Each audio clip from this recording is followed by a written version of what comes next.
Alors, moi, du coup, c'est Félix Ledoux, président de la Fédération nationale des étudiants en soins infirmiers. Aujourd'hui, on est principalement sur nos gardes, hein, parce que en fait, on a beaucoup d'étudiants qui sont encore pas en sécurité. On a des conditions aujourd'hui qui sont pas forcément très agréables, hein. On ne sait pas trop vers où on va, on ne sait pas trop si les stages vont être validés ou pas.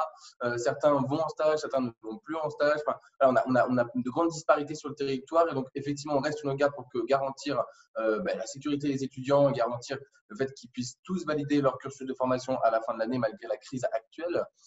Mais globalement, hein, malgré cela, on reste tout de même confiant envers le système de santé, confiant envers notre formation qui va permettre aux étudiants aussi de valider, on l'espère, et confiant surtout envers nos étudiants qui sont aujourd'hui mobilisés sur le front et qui font cet effort collectif qui est demandé aujourd'hui.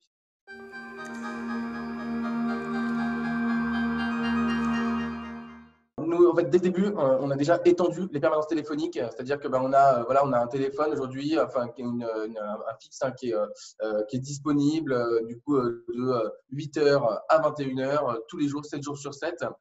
Donc première chose, autre chose, donc on s'est mis en lien avec tous les réseaux locaux, hein, d'accompagnement en santé mentale.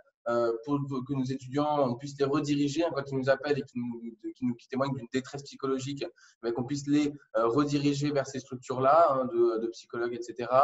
Mais aussi, donc nous, on a tout de suite voulu assurer un lien privilégié avec tous les institutionnels, qui soient régionaux, locaux ou nationaux. Donc, on a mis en compétence nos associations locales pour qu'ils puissent donc nous faire des remontées de terrain régulières, et nous, derrière, on a pu assurer les rendez-vous. Et enfin, dernière chose qu'on a mis en place, c'est qu'on a voulu lutter contre l'isolement social, et donc qui est inhérent un petit peu à ce confinement. Et donc, on a organisé des événements. Donc, comme là, cette semaine se déroule la semaine du bien-être à domicile, où on a des séances de sport, des séances de diététique, des formations sur les violences sexistes et sexuelles. Donc voilà, donc ça, c'est plein de projets comme ça qu'on met en place. C'est quelque chose qui se passe cette semaine, et d'autres choses arriveront les semaines d'après.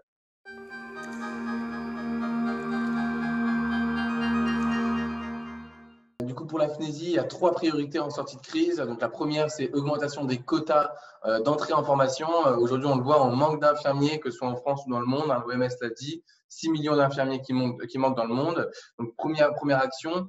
Autre chose, c'est améliorer notre formation, donc assurer une refonte du référentiel, assurer des meilleures conditions d'encadrement pour qu'il n'y ait plus d'interruption dans notre formation et qu'il n'y ait plus d'arrêt qui puisse se faire, mais aussi donc à développer les capacités numériques dans notre formation, développer les supports numériques au sein de nos IFSI et garantir un accès au service de l'université pour tous les étudiants en soins infirmiers.